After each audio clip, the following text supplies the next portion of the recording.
नमस्कार, बहुत स्वागत है आपका न्यूज़ 18 के डिजिटल प्लेटफॉर्म पर। मैं हूं आपके साथ प्रशांत कठारे। तो बात ईरान इजराइल युद्ध की बताएंगे आपको, आखिर कैसे ईरान ने इजराइल की सबसे मजबूत कड़ी यानी मोसाद पर किया है बड़ा प्रहार। इसके अलावा होगी ईरान इजराइल युद्ध से जुड़ी ताज़ा अपडेट। दरअसल ईरान ने सबसे खूंखार मानी जाने वाली खुफिया एजेंसी मोसाद को निशाना बनाया है। इजराइल की खुफिया एजेंसी मोसाद के हेडक्वार्टर पर ईरान से मिसाइल हमला किया गया है और इस हमले में मोसाद के दफ्तर को भारी नुकसान भी पहुंचा है। मोसाद दफ्तर को टारगेट कर ईरान ने इजराइल की नब्ज को पकड़ने की कोशिश की है।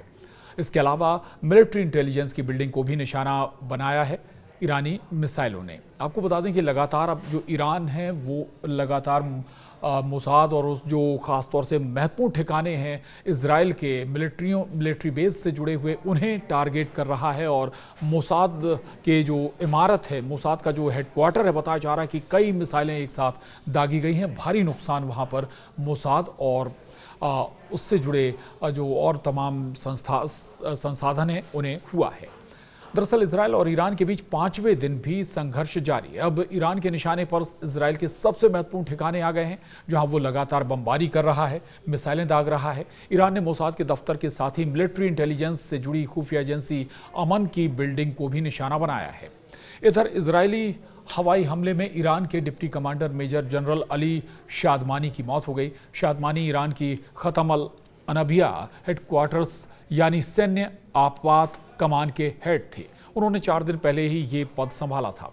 वहीं अली शादमानी ने मेजर जनरल गुलाम अली राशिद की जगह ली थी। इजराइल ने 13 जून को हमले में उनकी हत्या कर दी थी। खतम अल अनबिया हेडक्वार्टर्स ईरान की मुख्य सैन्य कमांड यूनिट है। यह युद्ध के वक्त पूरे देश की सैन्य रणनीति और एयर डिफेंस को देखती है। पिछले 5 दिनों के दौरान इजरायली हमलों में अब तक 224 ईरानी मारे जा चुके हैं, जबकि 1481 लोग घायल हुए हैं। वहीं इजराइल में अब तक 24 लोग मारे गए, जबकि 600 से ज़्यादा घायल हुए हैं। आपको बता दें, आखिर इजरायली हमले में कौन कौन से बड़े फौजी अफसर मारे गए हैं। इनमें प्रमुख हैं मेजर जनरल मोहम्मद बघेरी, ये 1980 से इस्लामिक रेवोल्यूशनरी गार्ड कॉर्प्स से जुड़े हुए हैं। दूसरे जनरल हुसैन सलामी, जो कि इस्लामिक रेवोल्यूशनरी गार्ड कॉर्प्स के कमांडर इन चीफ थे। वहीं ब्रिगेडियर जनरल अमीर अली हाजी जादेह भी मारे गए। ये IRGC की एरोस्पेस फोर्स के प्रमुख थे। 2024 में इजराइल पर मिसाइल हमलों का प्लान में इनकी बड़ी भूमिका थी। वहीं जनरल गुलाम अली राशिद भी इजरायली हमले में मारे गए। ये ईरानी सेना के डिप्टी कमांडर थे। इसके अलावा जनरल गुलाम रेजा मेहराबी, ये सेनाओं के जनरल स्टाफ में खुफिया विभाग के डिप्टी हेड थे। इसके अलावा जनरल मेहदी रब्बानी, मोहम्मद काजमी और मेजर जनरल अली शादमानी, ये सभी सेना के बड़े पदों पर तैनात थे। दरअसल ईरान और इजराइल के बीच संघर्ष बढ़ता ही जा रहा है। साथ ही दोनों देशों में मरने वालों का नया आंकड़ा भी सामने आया है। गैर लाभकारी संगठन human rights activist in Iran ने दोनों देशों के बीच बमबारी शुरू होने के बाद से हताहतों की संख्या पर नज़र रखी है।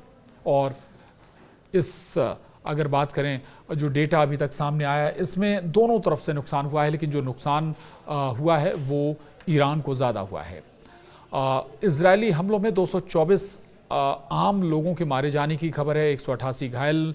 वहीं बताया गया कि ईरान के 109 सैन्यकर्मी भी मारे गए हैं और 123 घायल हुए हैं। इधर इसके अलावा 119 ऐसे लोग मारे गए हैं जिनकी पहचान अब तक नहीं हो पाई है। HRANA की ओर से दिए गए आंकड़ों के मुताबिक इन सभी को मिलाकर 452 लोग मारे गए हैं और 646 लोग घायल हुए हैं। वहीं ईरान की सरकारी मीडिया अब तक मौतों की संख्या के बारे में चुप है। अब सवाल इजराइल का, आखिर वहां कितने लोगों की मौत हुई है। तो इजराइल के स्वास्थ्य मंत्रालय ने जानकारी दी है कि सोमवार से 154 घायल लोगों को इजराइल के अस्पतालों में ले जाया गया है। इजराइल ने दावा किया है कि शुक्रवार से ईरानी हमलों में कम से कम 24 लोग मारे गए हैं। और वहीं संयुक्त राष्ट्र की परमाणु निगरानी एजेंसी का कहना है कि उसे ईरान के नतांज स्थित यूरेनियम संवर्धन संयंत्र के ज़मीन के निचले हिस्से पर सीधे हमले के संकेत मिले हैं। दरअसल इस पूरे हमले की जड़ परमाणु हमले ही हैं, या कहें कि परमाणु जो हथियार बना रहा है ईरान वही हैं। और ये नहीं चाहता इजराइल की किसी भी तौर पर परमाणु हथियार संपन्न बने ईरान, और इसीलिए जो प्रमुख परमाणु ठिकाने हैं ईरान के, उन्हें इजराइल टारगेट कर रहा है। और इन्हीं में से एक था नतांज। अंतर्राष्ट्रीय परमाणु ऊर्जा एजेंसी ने कहा है कि उसने शुक्रवार को इजरायल के हमलों के बाद इकट्ठा किए गए सैटेलाइट चित्रों का विश्लेषण किया। एजेंसी का कहना है कि उसने अस्फहान परमाणु साइट या जमीन के भीतर फोर्डो यूरेनियम एनरिचमेंट प्लांट में कोई बदलाव नहीं देखा है। इससे पहले सोमवार को इजरायल ने कहा था कि उसने ईरान को परमाणु हथियार विकसित करने से रोकने के लिए उस ठिकानों पर हमला किया और 9 ईरानी परमाणु वैज्ञानिकों को मार भी दिया। ये दावा इजरायल कर रहा था।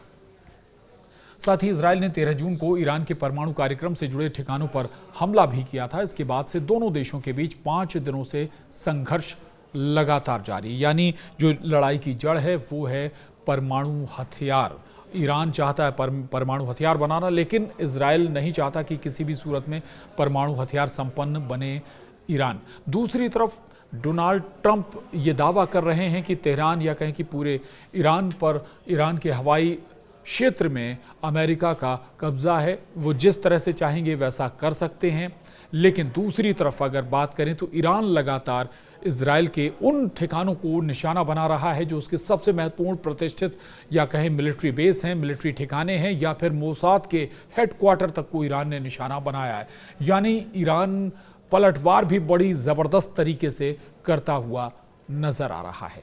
आज के लिए इतना ही। नमस्कार।